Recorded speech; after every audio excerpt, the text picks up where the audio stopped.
ইসলামী bank এখন বিশেষ একটি গোষ্ঠীর নিয়ন্ত্রণে। গত বেশ কয়েক বছর ধরে ব্যাংকটি ধারাবাহিকভাবে মুনাফা অর্জন করায় শক্তিশালী আর্থিক বুনিয়াদী ভিত্তির উপর প্রতিষ্ঠিত ব্যাংকটি।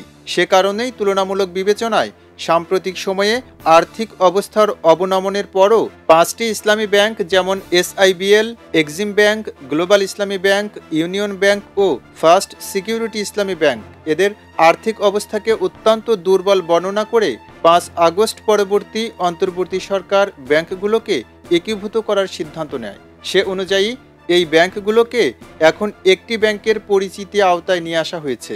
তবে বিগত সরকারের সময় ইসলামী ব্যাংকের আর্থিক অবস্থা তুলনামূলক বিচারে খারাপ হওয়া সত্ত্বেও বিশেষ গোষ্ঠীকে সন্তুষ্ট রাখতে বাংলাদেশ ব্যাংক সেই ব্যাংকটিকে নবগঠিত সম্মিলিত ইসলামী ব্যাংকের আওতাভুক্ত করেনি।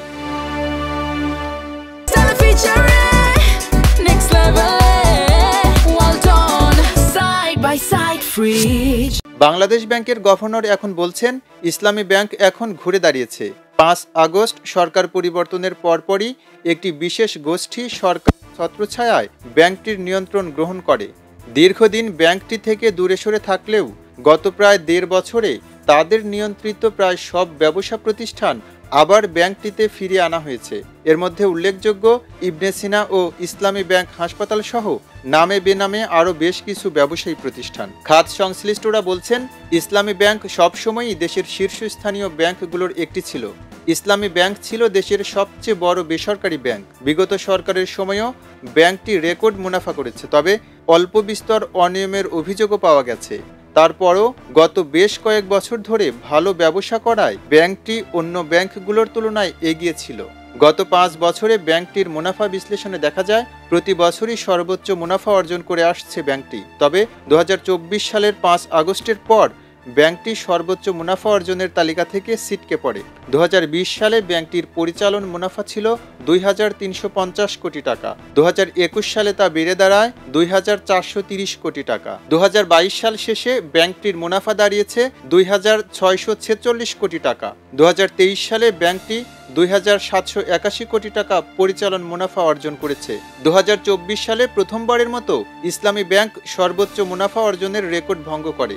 এ সময় ব্যাংকটির মুনাফা হয়েছে 3,400 কোটি টাকা, যা দ্বিতীয় সর্বোচ্চ। 2024 সালের 5 আগস্ট পরবর্তী সময়ে নিট মুনাফা অনেক কমে যায়, ফলে শেয়ার হোল্ডারদের লভ্যাংশও দিতে পারেনি ব্যাংকটি। বর্তমান কর্তৃপক্ষ দাবি করছে, এখন আবার ইসলামী ব্যাংক পুরোপুরি ঘুরে দাঁড়িয়েছে। খাত সংশ্লিষ্টদের মতে ব্যাংকটি কতটা ঘুরে দাঁড়িয়েছে তা তৃতীয় পক্ষের মাধ্যমে নিরীক্ষা করানো প্রয়োজন। বাংলাদেশ ব্যাংকের governor doctor Ahsan H Mansur দায়িত্ব গ্রহণের পর থেকেই বলে আসছেন, ইসলামী ব্যাংক ঘুরে দাঁড়াচ্ছে। ইসলামী ব্যাংকের পক্ষ থেকেও বিভিন্ন সূচকের তথ্য উপাত্ত তুলে ধরে বলা হচ্ছে, ব্যাংকটি ঘুরে দাঁড়িয়েছে। এ প্রসঙ্গে জানতে চাইলে বিশ্ব ব্যাংকের ঢাকা অফিসের প্রধান অর্থনীতিবিদ ডক্টর জাহিদ হোসেন বলেন, ইসলামী ব্যাংক দেশের সবচেয়ে বড় ব্যাংক। এই ব্যাংকটির মাধ্যমে সবচেয়ে বেশি রেমিটেন্স এসেছে, এখনও আসছে। দেশের ধর্মপ্রাণ আমানতকারীরা এত কিছুর পরও তাদের আমানত তুলে নেননি। এসব কারণে ব্যাংকটি এখনও চলমান রয়েছে, ব্যবসা বাণিজ্য সম্প্রসারিত হচ্ছে। তবে পুরোপুরি ঘুরে দাঁড়িয়েছে কিনা সেই বিষয়ে প্রশ্ন রয়েছে। তৃতীয় পক্ষের মাধ্যমে নিরীক্ষা করা হলে বোঝা যাবে ব্যাংকটি কতটা ঘুরে দাঁড়িয়েছে। এদিকে বাংলাদেশ জাতীয়তাবাদী দলের সিনিয়র যুগ্ম মহাসচিব রুহুল কবির রিজভী আহমেদ সহ একাধিক নেতা বিভিন্ন সময়ে বলে আসছেন, 5 আগস্টের পর ইসলামী ব্যাংকগুলো একটি রাজনৈতিক দল দখল করে নিয়েছে। রুহুল কবির রিজভী বলেছেন, আমি সেই রাজনৈতিক দলটিকে বলতে চাই, খুব নীরবে আপনারা সব অপকর্মের সঙ্গে জড়িত। শেখ হাসিনার ব্যাংক আত্মসাৎ ও 5 আগস্টের পর আপনাদের ঘটনাও জনগণ দেখেছে। তিনি বলেন, শেখ হাসিনার আমলে যারা ব্যাংক লুট করেছে, ব্যাংক আত্মসাৎ করেছে, তাদের উত্তরসূরি হিসেবে 5 আগস্টের পর আমরা কি ব্যাংক আত্মসাৎ হতে দেখিনি? আমরা তো দেখেছি একটি রাজনৈতিক দলের অনুসারীরা কিভাবে ইসলামী ব্যাংক গ্রাস করে নিল। রিজভী বলেন, আমরা তো প্রথমেই দেখলাম 5 আগস্টের পরদিনই ইসলামী ব্যাংক দখলে নেয় একটি গোষ্ঠী। এটি কি জনগণ দেখেনি?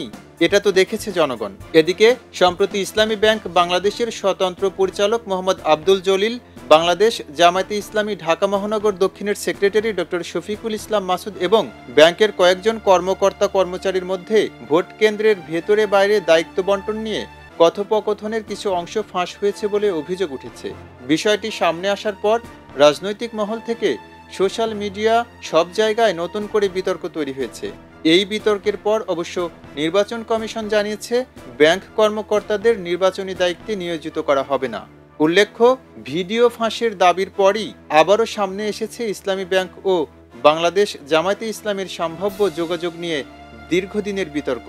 গত 28 অক্টোবর এক বিবৃতিতে জামাতের সেক্রেটারি জেনারেল মিয়া গোলাম পরওয়ার স্পষ্টভাবে বলেন, ইসলামী ব্যাংকের সঙ্গে জামায়াতে ইসলামের কোনো সাংগঠনিক বা প্রশাসনিক সম্পর্ক নেই। তবে নতুন করে কথোপকথন ফাঁসের অভিযোগ ওঠায় বিষয়টি এখন জনমনে প্রশ্ন তুলছে।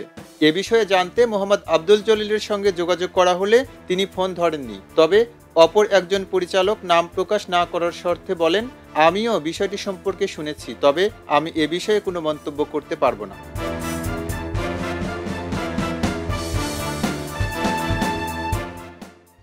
খবরের কাগজ, নিখাত, নির্ভীক, নিরপেক্ষ।